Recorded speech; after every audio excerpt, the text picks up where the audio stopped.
वीरेंद्र नाम का एक लड़का रात के करीब 2 बजे रास्ते पर चलते हुए जा रहा था।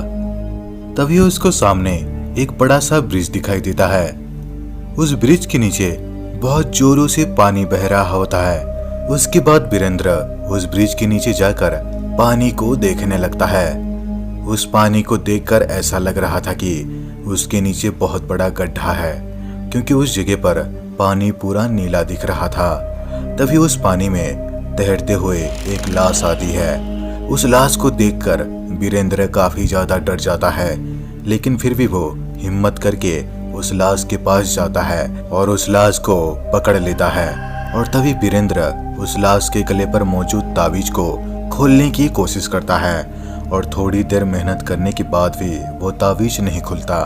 उसके बाद जब वीरेंद्र उस लाश के चेहरे की तरफ देखता है तो उस लाश के चेहरे पर बहुत सारे कटे फटे निशान होते हैं और उसका चेहरा भी पूरी तरह सफेद पड़ चुका था। और ये सब देखकर वीरेंद्र डर के मारे कांपने लगता है। तभी वो लाश अपना आँख खोलकर खड़ा हो जाता है, जिसे वीरेंद्र डर के मारे वहां से भागने लगता है और जाकर वीरेंद्र उस तांत्रिक से मिलता है जिस तांत्रिक ने उसे ये सब करने के लिए कहा था। तभी वो तांत्रिक कहने लगता है, यही तो तुम्हारा परीक्षा था जिसमें तुम असफल हो गए। दरअसल वीरेंद्र कुछ दिनों पहले ही शहर में आया होता है और वीरेंद्र को कहीं पर भी अच्छा नौकरी नहीं मिल रहा था। तभी वीरेंद्र के पास उसका एक दोस्त आकर कहता है, तुमको कहीं पर भी अच्छा नौकरी नहीं मिल रहा है ना? तुम एक काम करो, रात के करीब 12 बजे तुम शमशान घाट पर चले जाना। वहां तुमको एक तांत्रिक दिखाई देगा। उसके बाद तुम उस तांत्रिक को अपनी परेशानी के बारे में बताना। तभी वो तांत्रिक तुमको कुछ भी करने के लिए कहेगा और अगर तुम उसका काम पूरा कर दोगे तो वो तांत्रिक तुम्हारा हर सपना पूरा कर देगा। ये सुनकर वीरेंद्र काफी ज्यादा खुश हो जाता है और रात होने का इंतजार करने लगता है। उसके बाद वीरेंद्र रात के करीब 12 बजे उस तांत्रिक के पास जाता है और अपनी सारी परेशानी के बारे में बताने लगता है। तभी वो तांत्रिक वीरेंद्र को कहने लगता है, रात को करीब 2 बजे तुमको पुराने ब्रिज के पास जाना है और वहां जाने के बाद तुमको ब्रिज के नीचे उतरना होगा जहां पर पानी का बहाव ज्यादा होगा। उसके बाद तुम्हारे पास एक लाश तैरते हुए आएगा और तभी तुमको उस लाश के गले पर मौजूद ताबीज को खोलकर मेरे पास लाना होगा। लेकिन याद रहे कि तुमको गलती से भी उस लाश के चेहरे की तरफ नहीं देखना है, नहीं तो तुम्हारी परेशानी और ज्यादा बढ़ जाएगी। उसके बाद वीरेंद्र उस तांत्रिक के बातों को मान जाता है और इसलिए वीरेंद्र उस ब्रिज के पास गया था, जिसे वो इस काम में पूरी तरह असफल हो गया था। उसके बाद वीरेंद्र कहने लगता है, इस बार कुछ भी करना होगा मैं अच्छे से करूंगा, बस एक मौका दे दो क्योंकि मुझे एक बहुत बड़ा आदमी बनना है। तभी वो तांत्रिक कहने लगता है, ठीक है, लेकिन तुमको इस बार किसी इंसान की बलि देनी होगी। ये सुनकर वीरेंद्र काफी ज्यादा डर जाता है और डर के मारे वहां से भाग जाता है। उसके बाद वीरेंद्र अपना घर आकर सोने की कोशिश करता है, लेकिन तभी उसको ऐसा लगता है कि कोई उसके सीने पर बैठा हुआ है। जब वीरेंद्र अपना आँख खोलकर देखता है तो उसके सीने पर वही लाश बैठा होता है जिसको उसने ब्रिज के नीचे बहता हुआ पानी में देखा था। और उसे देखकर वीरेंद्र डर के मारे थर थर कांपने लगता है। तभी वीरेंद्र अपने शरीर को हिलाने की कोशिश करता है, लेकिन वो अपने शरीर को हिला नहीं पाता। लेकिन कुछ देर बाद वो लाश वहां से अचानक से गायब हो जाता है। अब आगे क्या होगा वीरेंद्र के साथ? क्या वीरेंद्र बच पाएगा उस अजीब सी दिखने वाली भूत से? और क्या वो तांत्रिक वीरेंद्र का मदद करेगा? जानने के लिए कमेंट में पार्ट 2 जरूर लिखें। दोस्तों, आज मैं इस वीडियो में बताने वाला हूँ एक ऐसी डरावनी कहानी के बारे में जिसे सुनकर आप कांपने लगेंगे। ये कहानी मुझे भेजी है हमारे एक सब्सक्राइबर सुजीत ने, तो मैं आगे की कहानी सुजीत के पॉइंट ऑफ व्यू से सुनाने वाला हूँ। उस समय मैं हाल ही में कॉलेज से पास आउट हुआ था और घर की परेशानी के चलते मैं आगे और नहीं पढ़ पाया। मुझे पढ़ने का तो मन था, लेकिन मुझे कुछ पैसों की परेशानी हो रही थी, तो मैंने सोचा कि पार्ट टाइम जॉब करके आगे की पढ़ाई कर लेता हूँ। उसके बाद मैं इधर उधर जॉब ढूंढने में लग गया और मुझे हमारे घर के थोड़ा दूर एक ऑफिस में जॉब भी मिल गया। जॉब मिलने के बाद मैं बहुत खुश था, और मन ही मन ये सोच रहा था कि मैं अब आगे और अच्छे से पढ़ाई करूंगा। और अगले दिन से मैं जॉब के लिए निकल पड़ा। और ऑफिस में मेरा हमेशा नाइट शिफ्ट ही होता था, तो मैं रोज रात को बस में सफर करके ऑफिस में जाता था। उस समय ठंड का महीना चल रहा था, तो रात होते होते रास्ता भी एकदम सुनसान हो जाता था।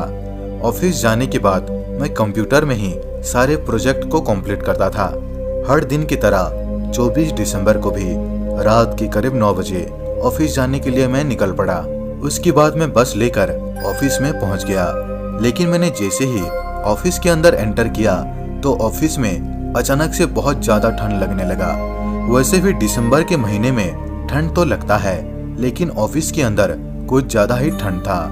उसके बाद मैं ऑफिस में अपना काम करने लगा, लेकिन कुछ समय बीतने के बाद अचानक से लाइट चली गई, जिसे मैं थोड़ा थोड़ा डरने लगा था। और डर के मारे मैं उसी जगह पर ही बैठा रहा। लेकिन तभी मुझे एक अजीब सा आवाज सुनाई दिया पीछे से। जब मैंने पीछे पलट कर देखा तो कोई भी नहीं था, लेकिन मैं उस आवाज को सुनकर पूरी तरह डरा हुआ था। कुछ समय बाद लाइट फिर से आ गया। उसके बाद मैंने चैन की सांस ली और मैं अपना काम करना शुरू कर दिया। लेकिन रात के ठीक 1 बजते ही उस ऑफिस में अजीबोगरीब चीजें होनी शुरू हो गई। ऑफिस का सामान अपने आप इधर उधर गिरने लगे थे, जिसे मैं काफी ज्यादा डर गया था। मुझे बार बार ऐसा लग रहा था कि ऑफिस में मेरे अलावा और भी कोई मौजूद है। उसके बाद मैंने सोचा कि आज घर चल देता हूँ, कल आकर प्रोजेक्ट कंप्लीट कर लूंगा। उसके बाद मैं ऑफिस को लॉक करके वहां से जाने लगा। लेकिन तभी ऑफिस के अंदर से एक चीख सुनाई दी। उस चीख को सुनकर मैं डर के मारे थर थर कांपने लगा था। मेरे अंदर इतना भी हिम्मत नहीं था कि मैं ऑफिस के अंदर जाकर ये देख सकूं कि आखिर वो चीख किसकी थी। उसके बाद मैंने अपने बॉस को कॉल करके सारी बातें बताने लगा। तभी वो ऑफिसर कहने लगा, शायद तुमको नींद आ रही होगी, इसलिए तुमको ऐसा लग रहा है। आज तुम घर चले जाओ, कल तुम अपना प्रोजेक्ट कंप्लीट कर देना। उसके बाद मैं घर जाने के लिए निकल पड़ा। धीरे धीरे रास्ते पर मैं चलते हुए जा रहा था, लेकिन तभी मेरा नजर ऑफिस के खिड़की की तरफ गया तो मैंने देखा कि ऑफिस की खिड़की में एक काला साया खड़ा होकर मेरे तरफ ही देख रहा है। और ये नजारा देखकर मैं डर के मारे थर थर कांपने लगा था। और इसी डर से मैं डर के मारे 1 हफ्ते तक ऑफिस में काम करने भी नहीं गया। और कुछ दिनों बाद मुझे ये पता चला कि 24 दिसंबर को पिछले साल एक लड़का ऑफिस में ही मर गया था। और उस लड़के का मौत किस वजह से हुआ था, आज तक किसी को पता नहीं चला। हर तरफ बहुत जोर की बारिश हो रही थी और घर पर मैं एकदम अकेला बैठकर घड़ी की तरफ देख रहा था। दरअसल मेरे मामा का तबीयत बहुत खराब था, इसलिए मेरे मम्मी पापा गांव पर मामा को देखने के लिए गए थे। मेरा भी मन था मामा को देखने का, लेकिन एग्जाम के चलते मुझे घर पर अकेला ही रुकना पड़ा। रात के 10 बज चुके थे और बारिश रुकने का नाम ही नहीं ले रहा था।